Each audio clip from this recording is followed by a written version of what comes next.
A lot has been said about John Carpenter's remake of the 1951 Howard Hawks production of The Thing from Another World. Many consider it to be Carpenter's best film, and I am definitely in that camp. Carpenter's version was a lot closer to the original novella titled Who Goes There by John W. Campbell, the 1951 film portraying an alien who was closer to a vegetable than the chameleon-like assimilation machine presented in the novella and faithfully adapted in Carpenter's film. This sneaky, clever, shape-shifting extraterrestrial is the most striking thing about the film, which was brilliantly and disgustingly realized by the makeup effects artist Rob Bottin. At that time in 1982, The Thing's incredibly inventive and gross creature effects took audiences by surprise and really pissed off a lot of movie reviewers, who eviscerated the film. It got horrible reviews, with many taking issue with Carpenter's audacity to display such repulsive visuals.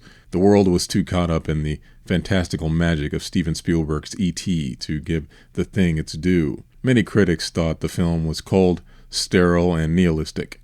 Ironically, these are the very things it would become praised for upon a reassessment of the film years later, with many eventually calling it Carpenter's best work, again, me included.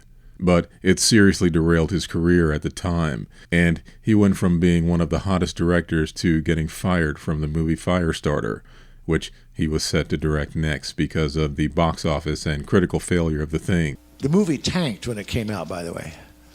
It was hated by fans. I lost a job. People hated me. They thought I was this horrible, violent, and I was. I saw The Thing as a child and always held it in high regard. It was obviously made by someone who completely understood the material they were working with, that the bleakness was the point. The insanely gross visual effects only worked to heighten the tension in an already tense situation that could blow at any moment. There are so many things that make Carpenter's greatest achievement work as well as they do. For one, it's probably the most single-minded film I've ever seen, totally committed to its bleakness, lack of any moral compass, and nihilistic end-of-the-world tonal construction. It's a film made without compromise. It's no coincidence that the film is set in the most uninhabitable place on Earth, the Antarctic. It's the perfect backdrop for a story like this, where the term survival of the fittest has never been more appropriate. The bone-chilling cold and desolate landscape only serve to exacerbate what becomes an ever-increasingly scary and hopeless experience. A byproduct of all this despair is a palpable sense of paranoia that infects the outpost like the viral threat of the thing itself. In constructing the film, Carpenter takes his time, carefully creating an atmosphere of dread and unease in which this paranoia easily begins to slowly take hold over the characters and the audience. There is an existentialism to this paranoia that reaches into something very real in modern society. The idea of not being able to know the true nature of a person, their deepest, most inner selves, and their potential to bring you harm. And the creature itself can take on such a disgusting appearance, the audience is dreading who might transform next. In the summer of 1982, it was easy to see why critics and audiences reacted with such disdain for Carpenter's masterpiece. E.T. was working its way through teary-eyed audiences all over the world, grossing at that point an absolutely unheard of $663 million. To put that in perspective, that would equate to nearly $2.5 billion in today's currency. There was no way The Thing could compete with a movie that had such a profound emotional effect on audiences. The cute, cuddly, and altruistic alien in E.T. was the antithesis of the cold, disgusting, remorseless creation in Carpenter's film. Where Spielberg's film was warm, hopeful, and inspiring, Carpenter's was dark, depressing, and scary. E.T. was the perfect outlet for audiences who had grown tired of the cultural upheavals of the past 2 decades and wanted something that could touch their hearts rather than churn their stomachs. Carpenter's film was a case of a movie that was just too far ahead of its time. It was a precursor to a world post 9/11 that was becoming increasingly smaller through the wide reach of the internet, bringing people closer together, much like the men stuck in the outpost in The Thing, but also creating an atmosphere of mistrust and betrayal through anonymity. The men in The Thing all look and sound normal, just like those online who seem like normal people, but you never know who you're really communicating with. And the age of cancel culture in which people could no longer make a mistake without it following them for life, and in many cases destroying their lives, causing everyone to walk on virtual eggshells for fear of offending someone. Paranoia, mistrust, and bleakness has become the de facto atmosphere of online culture. In this way, Carpenter's film was a subtle predictor of this insane future we find ourselves in, like some dystopian prism of psychic terrorism. And even the notion of assimilation is interesting as it relates to current events. In The Thing, the creature imitates anything it comes into contact with, absorbing them into its mass collective and imitating everything about the individual that was there before. Only the original is copied over and no longer remains. In this current age, we have people being assimilated into ideas and movements, with the whole taking over the person's entire thought process in many cases. And since people often identify with their beliefs rather than viewing them as just an opinion, you have a recipe for mass assimilations into many large thing-like groups, undulating, moving, absorbing more and more bodies for its cause.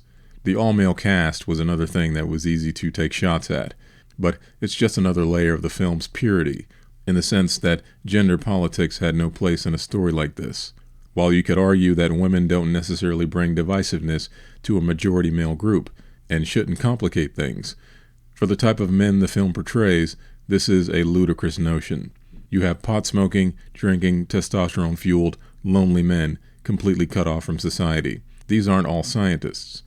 Putting women in a situation like this would create an aspect that the film simply wasn't interested in. And the pure testosterone environment really aids in heightening the level of hysteria in the group, the maleness of it all, with guns and flamethrowers and bombs and chest pounding.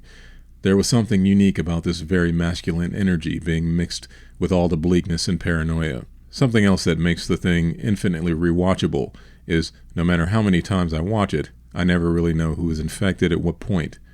Carpenter never lays the specifics out, and does a great job of keeping the particulars under wraps.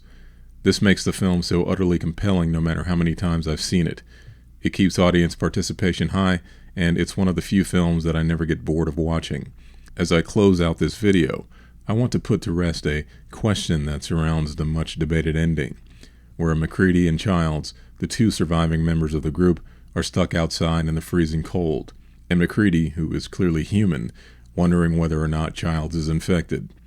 Well, Childs is absolutely infected, for two reasons. One, it's keeping in line with the film's bleak and nihilistic tone. Childs is infected, will likely assimilate MacReady, they both freeze to death, and when the rescue team finds them, they will be carted back to civilization and start an infection snowball that eventually consumes all of humanity. It's the only ending that makes sense considering all we've seen and the tone that's been presented. Second, it comes down to deductive reasoning. Childs said he thought he saw Blair outside the camp and went out after him. Now this holds up and makes sense, but it doesn't explain why Childs was missing for so long. A lot happened between the moment he went outside looking for Blair and the destruction of the camp. If Childs was looking for Blair, why didn't he meet up with the group while they were doing their business inside the camp? There was simply way too much missing time for Childs to have been doing anything other than being infected, and that would make the large amount of missing time believable as a survival strategy for the Thing. While MacReady and company are busy taking care of what they think is the remaining threat, the now infected Childs is free to wander off and eventually freeze and preserve himself for future rescue. So yes, Childs was infected. It caps off a movie that is amazingly well constructed and presents a tone that is rarely so effective in horror flicks. The tragedy is that John Carpenter's career was derailed by a film that should have made him even more celebrated. This is the limitation of an industry that relies so heavily on subjective film criticism and box office receipts. But it goes to show that money and critics come and go, while good cinema always stands the test of time. If you enjoyed this video, consider hitting the like and subscribe button, as I'll be posting more content in the future. Thanks for watching.